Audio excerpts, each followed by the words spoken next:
बेटा आप सभी भैयाओं के बोर्ड्स के एग्ज़ाम लगभग कंप्लीट हो गए। मेन सब्जेक्ट्स के तो सारे हो ही गए हैं। ईश्वर से ऐसी प्रार्थना करते हैं कि आप सभी लोग बहुत अच्छे मार्क्स अचीव करके लेकर के आएँ 10th के बोर्ड्स के एग्ज़ाम में, और अपने फ्यूचर को बनाने की अब जो एक नींव है, जो एक प्रोसेस आपकी तैयार हो गई है।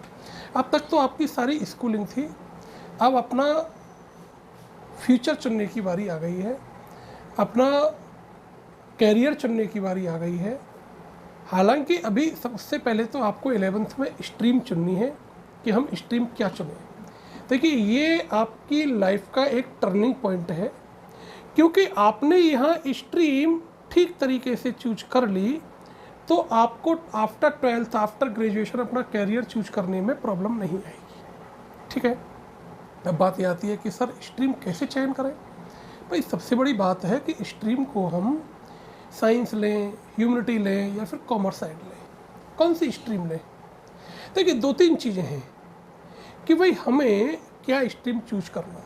सबसे पहला और अच्छा टॉपिक ये है कि आपके जो सीनियर्स हैं, जो कहीं आपके परिवार में, रिश्तेदारी में, मिलने जुलने में, फ्रेंड सर्किल में आपके में, जो कहीं अपनी लाइफ में सेट हो चुके हैं।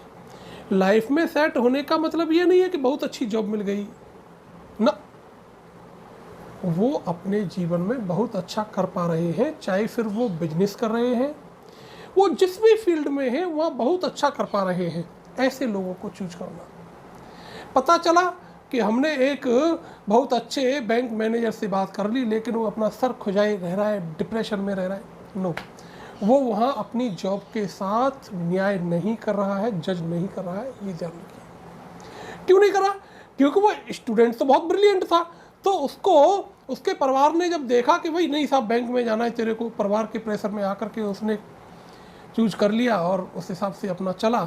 अब लेकिन क्योंकि उसका वहाँ मन नहीं था उस बच्चे का, ठीक, कई सारी ऐसी सर्कमस्टेंसेस, कंडीशंस आ जाती हैं। तो सुनिए, आपको स्ट्रीम चूज करने से पहले 2-3 चीज़ों को ध्यान में रखना। सबसे पहला अपना कैलिबर, अपना पैसन। मेरा किस फील्ड में पैसन है, ठीक है ना, मेरा किस फील्ड में पैसन है। भाई मैं अब तक जो मैंने सब्जेक्ट्स पढ़े हैं उनमें मैं किस में बहुत अच्छा कर पा रहा हूँ, उसके हिसाब से जो उसके पूल में जो सब्जेक्ट्स आते हैं उस वाली स्ट्रीम को आप चूज करिए। पहली चीज़, ये टॉपिक है स्ट्रीम चूज करने का, पहला टॉपिक ये, उसके हिसाब से आप चूज कर सकते हैं। ठीक है।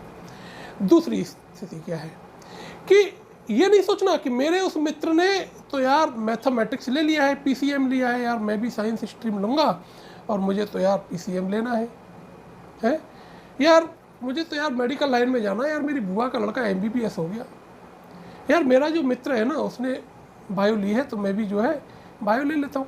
यार उसके कंडीशंस क्या हैं? हो सकता है उसके परिवार में से किसी के बहुत अच्छे, उसकी फैमिली का जो बैकग्राउंड है बहुत अच्छा हो, फाइनेंशियल स्ट्रांग हो, है ना। तो ये चीज़ें आपको सोचनी पड़ेंगी बेटा। अपना कैलिबर, अपना पैसन, अपना स्टेमिना, कि भाई मेरा क्या कैलिबर है, मैं कितना इसमें अपना टाइम दे सकता हूँ, मैं अपने कितने एफर्ट्स लगा सकता हूँ। क्योंकि स्ट्रीम चूज करके पढ़ना आपको है, आपके पेरेंट्स को नहीं पढ़ना, मुझको नहीं पढ़ना, आपके टीचर्स को नहीं पढ़ना, आपके फ्रेंड्स को नहीं पढ़ना, आपके रिलेटिव्स को नहीं पढ़ना। हम लोग तो केवल इसके लिए हैं कि यदि हम सफल हो गए तो मैंने कर दिया, माता पिता कहेंगे मैंने अपने बेटे को पढ़ा दिया, मेरा दोस्त कहेगा वो मेरा दोस्त है, मेरे रिश्तेदार कहेंगे साहब मेरी बुआ का लड़का है साहब वो IAS हो गया। आप अपने कैलिबर के हिसाब से आपको सेलेक्ट करना, सब्जेक्ट को, स्ट्रीम को चूज करना, ये सबसे पहली चीज़। दूसरी चीज़ क्या आती है फिर, क्योंकि बच्चे का अपना अपना निजी रोल नहीं होता। हाँ वो पढ़ता है, मानते हैं बच्चे का रोल होता है, पढ़ता है, मेहनत करता है, ठीक है, लेकिन अपनी कंडीशन के हिसाब से आपको। दूसरी चीज़, पारिवारिक एटमॉस्फेयर, आपका फैमिलियर एटमॉस्फेयर क्या है। आपने टारगेट ले लिया MBBS का, लेकिन अब MBBS के बारे में पूरा पता तो कर लो कि भाई मैं 11th में बायो ले रहा हूँ, भाई मैं 11th में मैथ ले रहा हूँ, तो मैथ की कौन कौन सी ब्रांचेज में मैं जा सकता हूँ।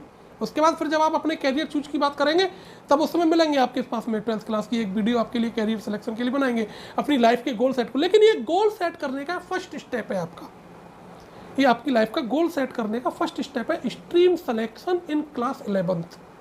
ये ध्यान रखिए। उसके लिए आपको अपने पेरेंट्स से बात करनी पड़ेगी, खुद भी आपको सोचना पड़ेगा, क्योंकि अब आप 10th कर चुके हैं लगभग, ठीक है ना। तो आपको ये देखना पड़ेगा कि भाई मेरे परिवार की फाइनेंशियल कंडीशन इस प्रकार की है कि नहीं है। मेरे पेरेंट्स 5-6 साल मेरे लिए पैसा खर्च कर सकते हैं कि नहीं कर सकते। अगर मैं 5-6 साल इस समय बेरोजगार बैठा हुआ हूँ तो मैं जो पढ़ रहा हूँ बेरोजगारी हूँ, पढ़ रहा हूँ, पैसे और उल्टे खर्च करा रहा हूँ परिवार के, है ना। तो क्या मेरा परिवार मेरा उसमें कॉपरेशन कर पाएगा कि नहीं कर पाएगा, मेरा कॉपरेट कर पाएगा कि नहीं कर पाएगा। मेरे पेरेंट्स ने कर्ज ले लेकर के मेरे लिए कर दिया और बाई चांस कहीं थोड़ी बहुत 19-20 कहीं हो गई, मैं नहीं कर पाया, कई प्रकार की ऐसी सर्कमस्टेंसेस कंडीशंस बन जाती हैं, तो फिर उस समय पर मैं कहाँ खड़ा होऊंगा, मेरा परिवार कहाँ खड़ा होगा। इस चीज़ को अपने माइंड में यहाँ जरूर रखना, दिमाग को ना टोकूंगी। हाँ जी, ठीक है जी। तो ये वाली बात आपको बहुत विशेष करके ध्यान में देनी अपने स्ट्रीम सिलेक्शन से पहले, ठीक है जी। नेट पर बहुत सारी वीडियोज पड़ी हुई होती हैं, आप वो देख सकते हैं, उनके बारे में जानकारी कर सकते हैं। मुझे PCM लेना है, मुझे ह्यूमैनिटी लेनी है, तो ह्यूमैनिटीज का मेरा फील्ड क्या है, तो ह्यूमैनिटीज के मेरे फील्ड में निकलने के पश्चात मैं किन किन फील्ड्स में जा सकता हूँ। क्योंकि मैं फिर कह रहा हूँ ये आपकी नींव है आपकी लाइफ का। जब आप अपना गोल सिलेक्शन करना होगा उस समय पर अपनी जॉब्स के लिए, आगे के लिए, ग्रेजुएशन के लिए, कॉम्पिटिशन्स के लिए, तो ये स्ट्रीम सिलेक्शन फर्स्ट नींव है आपकी, फर्स्ट ईंट है आपकी नींव की। इस नींव में आप जैसी ईंट लगा देंगे वैसी आपकी बिल्डिंग खड़ी हो जाएगी। ये ध्यान रखिएगा मेरे बच्चों। किसी की होड़ से, किसी के देखी देखा आपको अपना स्ट्रीम सिलेक्शन नहीं करना।